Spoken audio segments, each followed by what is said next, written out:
Andito na kami sa tamang daan. Matapos namin magpaikot-ikot kasi naligaw kami sa mga sementeryo. Tapos bumalik kami dun sa starting point. Kaya pala wala kaming nakikitang mga personality dun sa dinadaanan namin. Mali pala. Ahas yung nakita namin eh. Ngayon nandito na kami sa tamang daan. Maliwalas na oh. Snake ang nakita namin. Ha! Ang laki ng ahas. Cobra. Cobra siya. Ang dami nagtitinda dito sa mga tabi-tabi. Ay, naku. Ito lang pala yun. Bumaba kasi kami dun sa beach, kaya namali yung ano namin, yung nawala yung ano namin kung saan kami dadaan. So, yun. May balak pa kaming suksukin. Alam mo, napakatarik na talagang as in, para kang nagkakaingin na ano, susuksok pa sana kami doon. Hindi, sa isip ko, gagawa ba sila ng daan na gano'n? Gano'n na yan, no? Kaya nga, parang, ayan, mas mataas pa dyan yung haakitin sana namin. Baka hindi lang ahas yung makikita natin. Tapos wala kami nakikitang mga ganyan. So, ibig sabihin, mali nga talaga kami kanina. Buhay. Pero grabe yung mga sementeryo talaga. As in, kahit saan kami umikot, sementeryo yung nakikita namin. Ganda oh.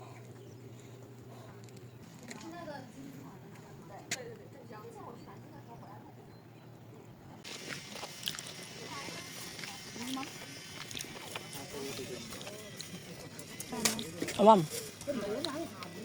May pineapple na frozen. Pag nagtanong, kailangan mo daw. How much? 15 daw. Balik tayo. Tanong mo daw.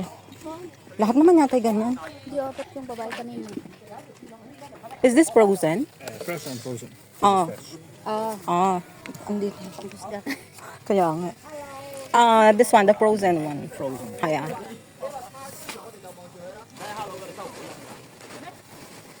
Bibili kami ng pinya. Ayoko. 20? Yes, for two. 24 to. 20 for 2. Maliit kasi. Bakit wala na? Same yung before. Bakit wala na? Wala na. Bumili kami ng pinya. Frozen.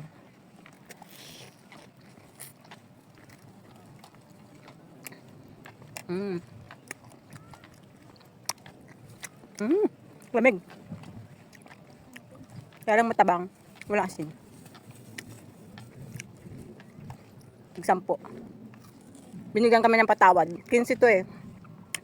May tawad. Naging 10 na lang. So, andito na kami oh. Malapit na kami. Sa pier. Tapos kakain kami ng lunch. Ha? Tara. May ano sila dito oh. Shark prevention. Ibig sabihin may shark dito. Parang mainit naman. Dan paano pumunta dyan? May panlatag ka? Wala nga pala. Wala. Pwede sana dito oh sa buhangin. Ang iinit ng bato oh. Hindi yan madulas, dry naman eh.